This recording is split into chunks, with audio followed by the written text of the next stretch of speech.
You're listening to Community Forum on KCCC 930 AM, sponsored by Eddy County, honoring God, country, and family, thriving with industry since 1889. Thank you for listening to Community Forum. My name's Johnny Chandler. I'm the owner of KCCC 930 AM and the host of Community Forum. With me today is Paul Gessing. He's a friend of ours. We normally have him on once a month. We might have him on more this time, but that's because we're on the heels of a pretty big election. And so Paul's our Santa Fe legislative guy, our election guy. We always turn to him with the Rio Grande Foundation to ensure what we got going on. So, Paul, how are you doing today?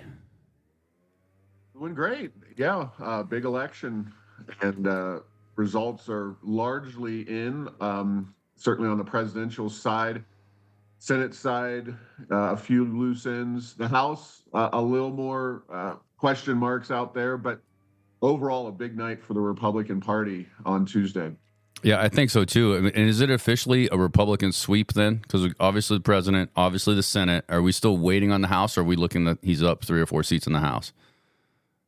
Everyone recognizes that the House will be under Republican control. How many votes they'll have of a majority is certainly up in the air.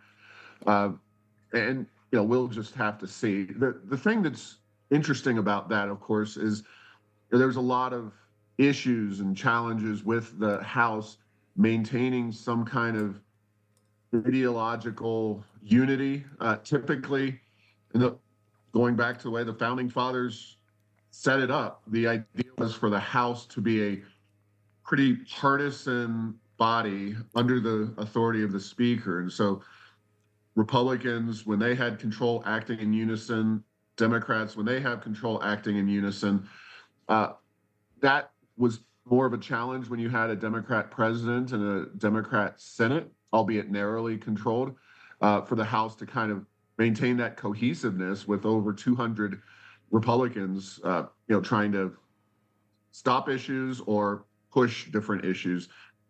Now, though, it's a little less important how much of a margin they have, a little less, because with President Trump, with a Republican Senate, those two bodies can kind of help push for a little more ideological conformity in the House. So it's not going to take a ton of additional House members under a Republican banner to get kind of that body to act in a more consistent way than it has in previous years, where you had a few social media stars, Marjorie Taylor Greene and others, kind of really getting a name for themselves by stopping some federal legislation and whatnot. Obviously, Marjorie Taylor Greene is just one of them. There's a lot of others.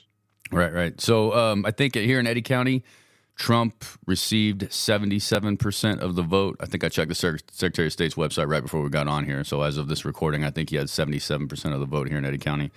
That is, if that's correct, Paul, I know you're in front of your computer, that is certainly not a surprise, I don't think, for Eddy County by any means. No, and I looked at turnout rates across the state of New Mexico, and in past elections, we'd really looked at kind of southeast New Mexico as an Achilles heel for the Republican Party.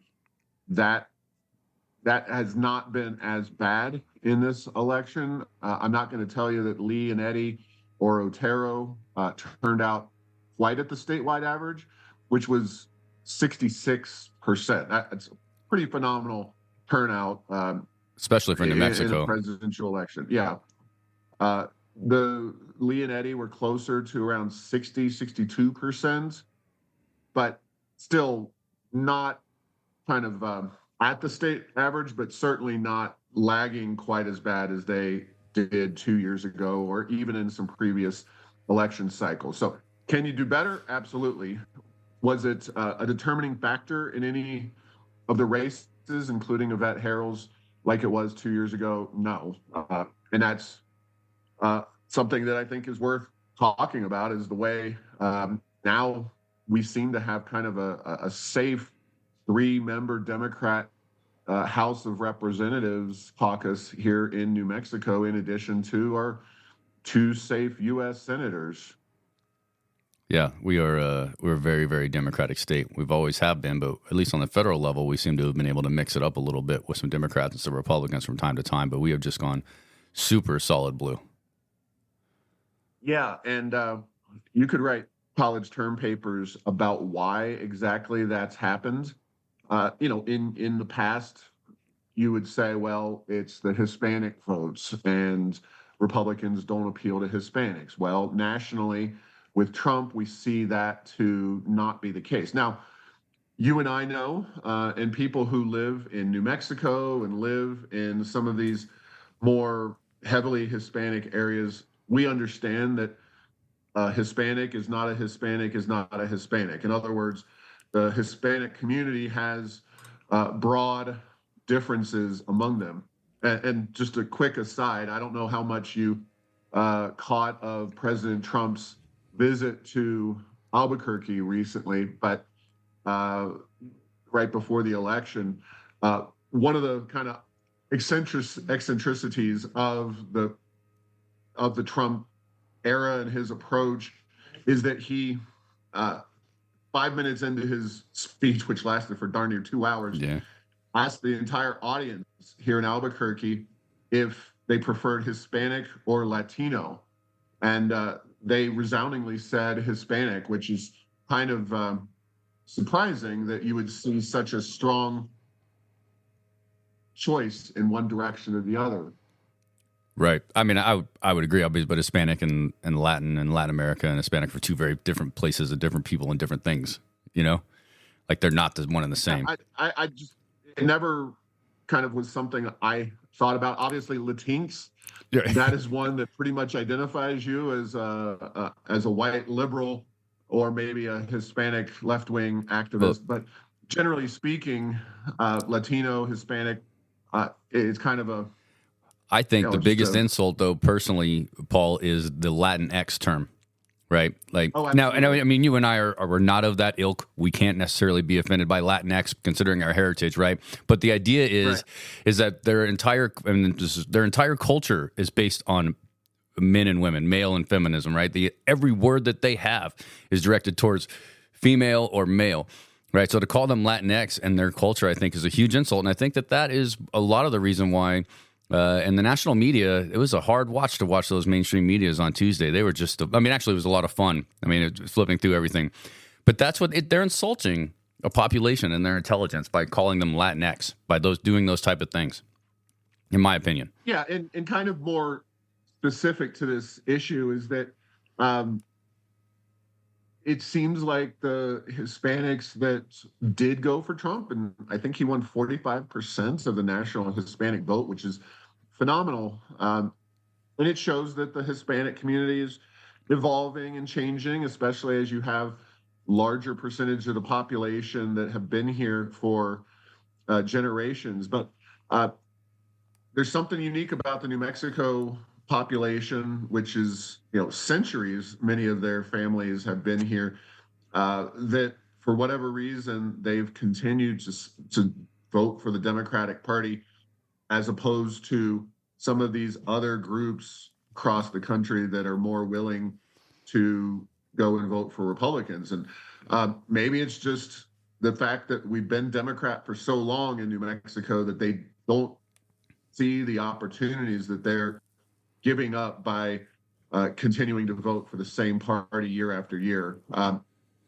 South Texas is a great area where that group, that you look at a map with the counties in the red or the blue, a lot of those counties in South Texas have moved very quickly to the Republican Party since Trump has been in office in these elections. And so I don't know why, and that's, again, something for the real demographers and sociologists to kind of try to fully understand why that particular group is more willing in a state like Texas to move to the right than in New Mexico. And I know everybody's celebrating, at least on the center right, what happened on Tuesday in the presidential and congressional elections. But right here in New Mexico, to summarize, status quo, extremely status quo election here in New Mexico. anything surprising? Were there any shocks at all on the ballot for New Mexico? Is there anything that you saw where you're like, I didn't think it was going to go that way? Man, I did think that voters in Las Cruces might want to oppose a tax increase on themselves. That was for economic development, right? Tax hike on, sorry? That was for economic development or something like that? They claim? Yeah, they justify it, whatever they say. But a tax increase on the books there in the city of Las Cruces that they went ahead and endorsed as the voters, 54 to 46. I was surprised how that went. So nothing else that was surprising. I mean, I'm as I told a group of people, so kind of the opposite direction here talking to you down in Carlsbad. On election night, I was with a group of very progressive liberals on KSFR in Santa Fe. So public radio in Santa Fe. Yeah. You got to understand how blue and Democrat that group is. But I just said to them, look, New Mexico is always at the bottom of the good list and the top of the bad list. And for us to just keep doing the same thing cycle after cycle after cycle, really for darn near 100 years now, that's the surprising thing. It's not an individual race, because once you look at the pattern, you see that New Mexicans, by all accounts, keep voting for the same exact thing. Now, you get obviously complaints in the newspaper and people who, a lot of them move out of New Mexico. People don't come here. Businesses don't come here. But based on expressed preferences in elections, the people of New Mexico seem very happy with the way their state is being governed, which just shocks the heck out of me. I cannot disagree with you there. I am surprised that the population isn't focusing on some type of, or something, at least one step in the direction of change, maybe just an educational change or something of that nature, because we're so low. Like, literally go to Mississippi and hire whoever turned around Mississippi and bring them over here, basically. At some point, you know what I mean? Like, it's unreal. So now New Mexico didn't change a lick. Trump won the popular vote. He won the Electoral College. I mean, this is a landslide victory from him. There's no question about it. But I do believe that the Republicans had better numbers as far as voter turnout and voting for Republicans in the state than we've had in recent elections. Is that a fair thing to say? More support for Trump, more support for Nella Domenici than we've had for other Senate candidates? Certainly Trump did better than he had been done in 16 or 20. There's no doubt about that. Now, I haven't gone through all of the ins and outs. I mean, Nella Domenici put up a better fight, for sure, on the Senate side than what Mick Rich did. And Mick Rich was a replacement candidate 6 years ago. I blocked that out of my mind. And then 6 years before that, I don't even remember what the battle was. So, clearly, Heinrich was more concerned about Nella Domenici than he had been in the previous election cycle. He obviously ran a lot of ads, got pretty nasty. I would say he lied frequently about Nella Domenici's proposals and stance on abortion. So it was a hard-fought race. Nella put up a pretty good fight, and again, if you're looking at it from a national standpoint, you see New Mexico and you're like, well, she could have done better. But if you look at it from a New Mexico standpoint, she performed in line with expectations. Right. She wasn't going to win that race based on the way all the other races panned out.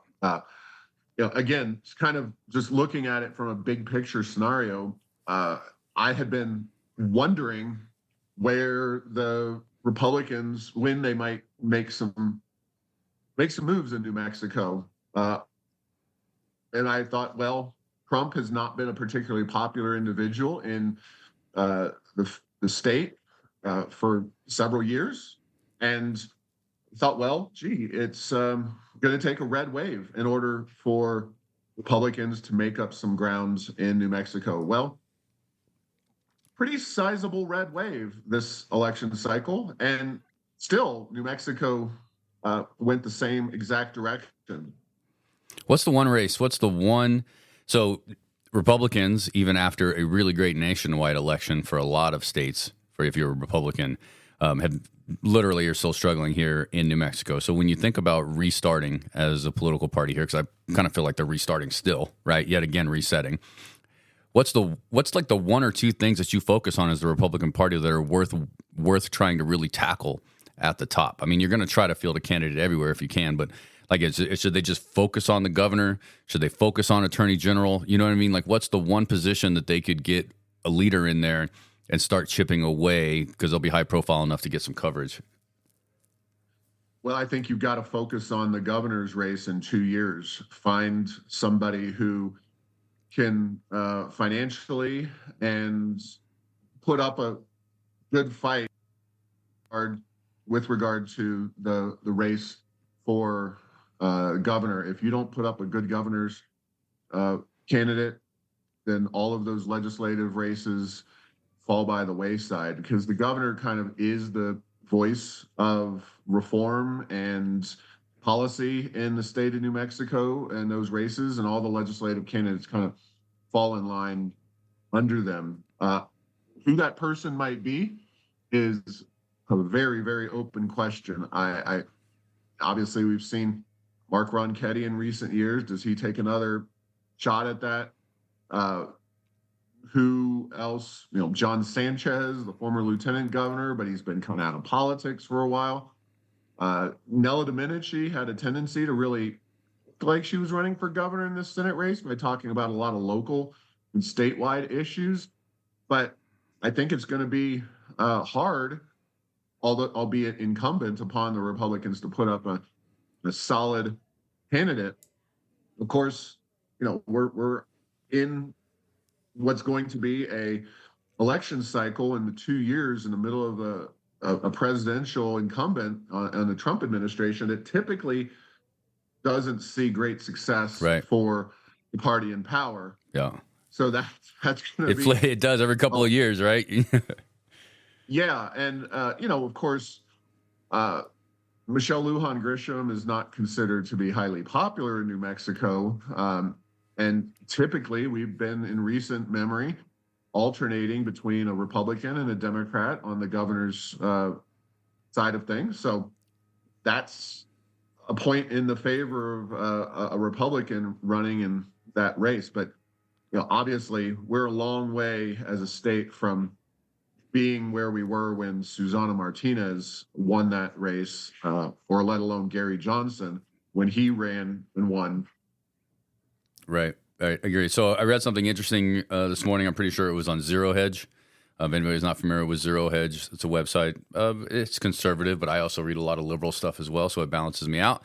But more importantly, interesting thing they said, right, 2022, the abortion issue was huge, right? And it was still resonating with people as if it was a federal issue, right? But now that we've had a couple more years, made the really solid point, I thought, of the idea of if you're voting on the abortion issue, then you are voting on a state level issue and no longer voting on a federal level issue, right? So it's kind of like for the 2022, it was certainly like a federal level issue. But as we progress, you're voting, when you vote for abortion, you vote for abortion related to the state that you live in now, is what it appears to be. So they kind of have successfully taken the abortion issue off the federal level as of right now. Anyways, would you agree with that? I would agree with that. That doesn't mean that plenty of Democrats running for those federal offices won't bring it up, and that they might be able to win some elections with that kind of rhetoric. I do believe that the abortion issue, obviously at the national level, and I don't think abortion was the determining factor. I'm not even sure if it was issues at the state level. I think the abortion issue, though, has moved into less salience. We saw some pro-abortion measures rejected across the country. And it's just going to be hard to continue to bang that drum for another 4 years for the Democratic Party when Trump does not enact a national abortion ban, and that issue kind of moves away from the federal level. I know there's a lot of you can go online, and if your thing is watching people cry, Yeah. especially young, well-off women, there's a lot of videos on social media of them very upset. But the reality is that nothing's going to happen at the federal level on abortion in the next 2 or 4 years. I would be absolutely shocked if Trump tried anything in that regard or anything was done at all on the abortion issue. So real quick, though, I want to mention, talking about the moving chess pieces on the board when it comes to New Mexico politics. So Michelle Lujan Grisham will stay put in New Mexico. She will not go off to Washington for the non-existent Harris administration.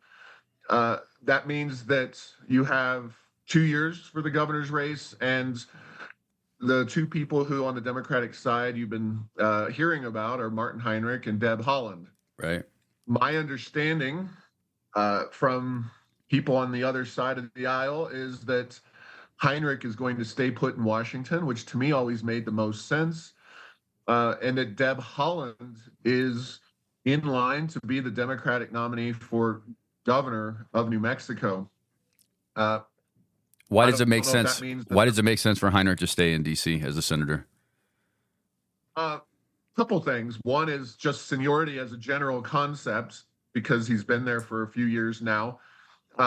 Obviously, not being in the majority is a bit of a downer if you're Martin Heinrich. He would be the chair of that energy committee, and that's a very big prize for a guy like Martin Heinrich. Deb Haaland, of course, she's the Interior Secretary under the Harris administration or Biden-Harris administration.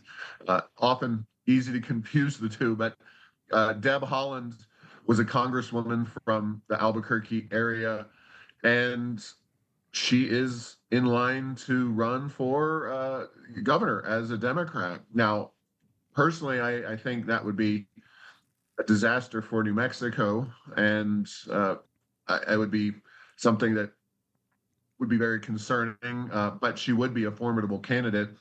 Obviously, Native American woman governor, you can bet that the Democrats will be lining up to support that candidacy, although I, again, don't think her policy chops are quite ready for that kind of role. But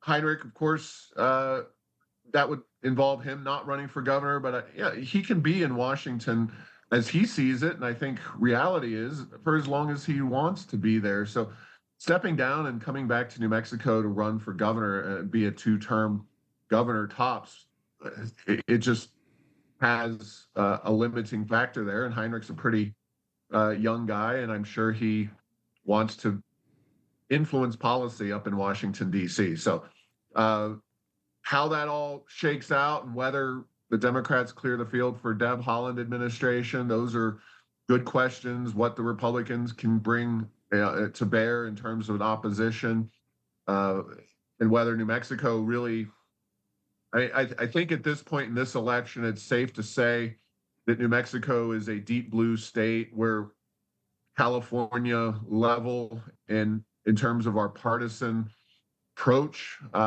if we're destined to be in that realm, how does that impact New Mexico policy, and where does the legislative session go? Where do things go policy-wise in this state? It's going to be an interesting one to watch.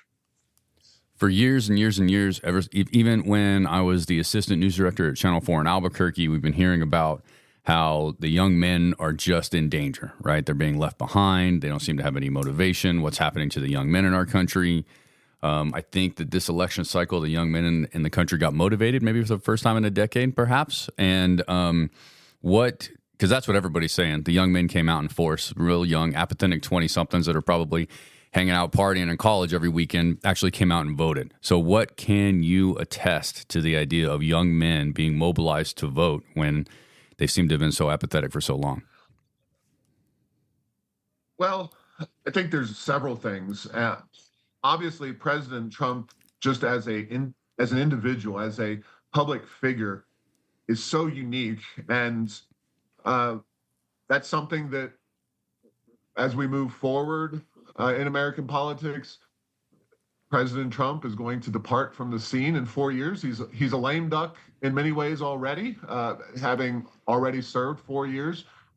He's obviously going to be very impactful for the next 4 years, but people, especially young men, see President Trump taking a bullet and getting up and shaking his fist and saying "fight, fight, fight." I think that kind of mentality is important. Obviously, the policy issues, the extreme focus on abortion, the kind of focus on white liberal women among the Democratic Party, and not so much on blue collar jobs and working class Americans, where we've seen that culture flip. Those are some issues that have played into this.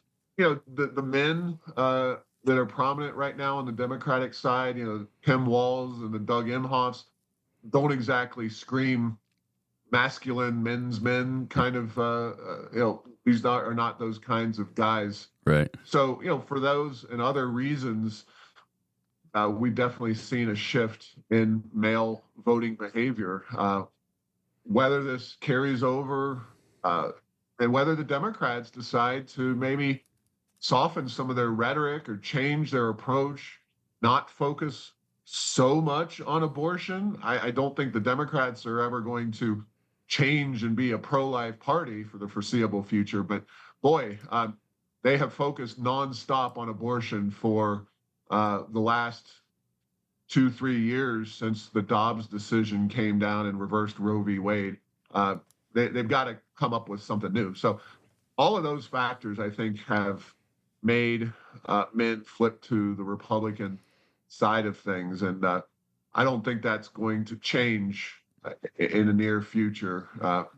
When the Democrats preach toxic masculinity, that doesn't lend itself to generating support from those men. Right. I thought it was very interesting, the idea of President Trump just basically shunning all of the mainstream media towards the last few weeks of the election and going towards the podcast, going towards the, as Elon Musk calls them, the community journalists, right? The citizen journalists that are using the other platforms to get information out. He just completely, he did a lot. He skipped everybody when it came to the mainstream media. He didn't do 60 Minutes. He didn't do some of the other big ones. Instead, he went on, obviously, Joe Rogan, but then Theo Vaughn and Barstool Sports. All of these podcasts are directed towards young men, And so he was speaking with regular people to the regular person as opposed to some highly edited 60 Minutes interview. And so I actually think the podcast is the winning medium of this election cycle. That is very true as well. And whether it's Joe Rogan or smaller, less nationally well-known podcasts, those let people really hear in great detail what the individual, Donald Trump, J.D. Vance, both went on Rogan, both sat there for nearly 3 hours and really went into granular detail, a lot of different things about their personal philosophies, their backgrounds. It's stuff that you couldn't do in previous decades. So this podcast technology has really allowed people, I think, to be more fully educated.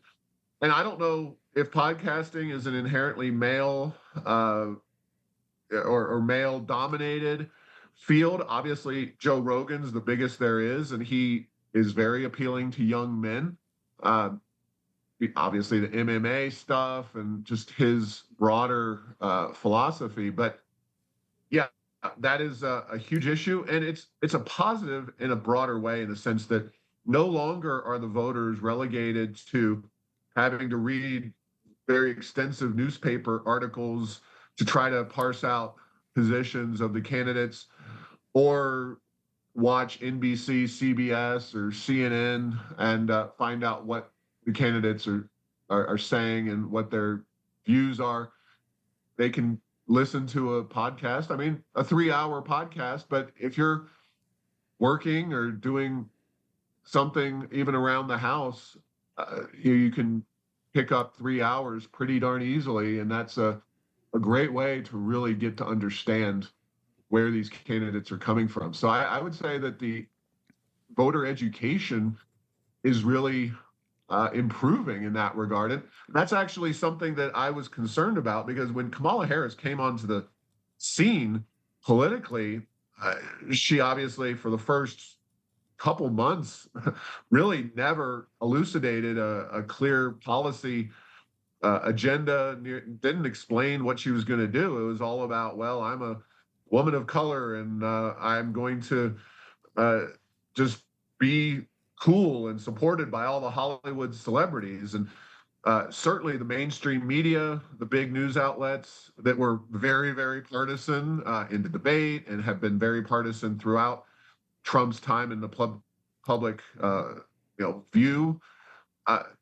These kinds of entities lost and lost pretty big. So the mainstream media is another, or the corporate media is another entity that really has to do some self-reflection here and figure out, are they just going to, Hollywood as well, theoretically. Hollywood, I think if you put soul searching and Hollywood together, you're going to have to search very long, because pretty strict Hollywood oxymoron there, change. right? That's an oxymoron for sure.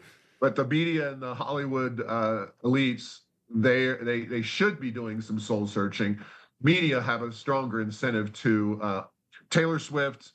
She's out making her billions and even billion dollars. She doesn't really have any need to soul search, just like Beyonce and you name the Hollywood celebrity.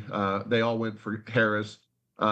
Shows that they're not super effective. People actually vote on the issues still, and that was a heartening thing to see with all the mud that was thrown at President Trump. Yeah, I agree completely, Paul. We are just about out of time. Let me go ahead and give you a closing statement, of course, and then plug all this stuff that you have floating around online. Yeah. Well, just kind of the last thing I wanted to throw out there is that Southeast New Mexico, the oil and gas boom that we see here in New Mexico, that has been very positive for the state economy, although it's not readily apparent. But Trump will be a pro-energy president. He will remove some of the restrictions on exporting liquefied natural gas. He will open up new areas to drilling. Those are all good policies.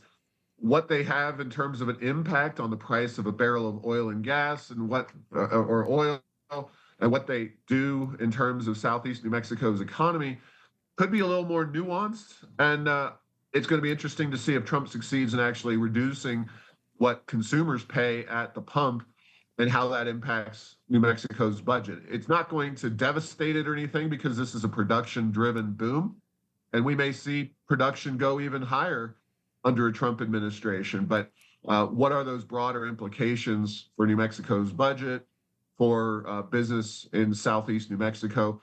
It's an open question, because pro-energy, definitely good for the long-term health of the industry, not pushing the EV subsidies and all the green energy stuff. But where will that go in the intermediate future? That's an open question. Right. All right, Paul Gessing, president of the Rio Grande Foundation. What have you got? RioGrandeFoundation.org, tippingpointnm.com, and airsoфenchantment.com. Did I get all those three right? Those are all correct, yeah. And RioGrandeFoundation.org. Thank you. The other two are .com. And we do, like I said, our own podcast. So if you're not listening to Joe Rogan, you can listen to me interview people or talk about what's going on in New Mexico at tippingpointsnm.com. Great. Paul Gessing, president of Rio Grande Foundation. Thank you, sir. Thank you, Johnny. You're listening to Community Forum on KCCC 930 AM, sponsored by Eddy County, honoring God, country, and family, thriving with industry since 1889.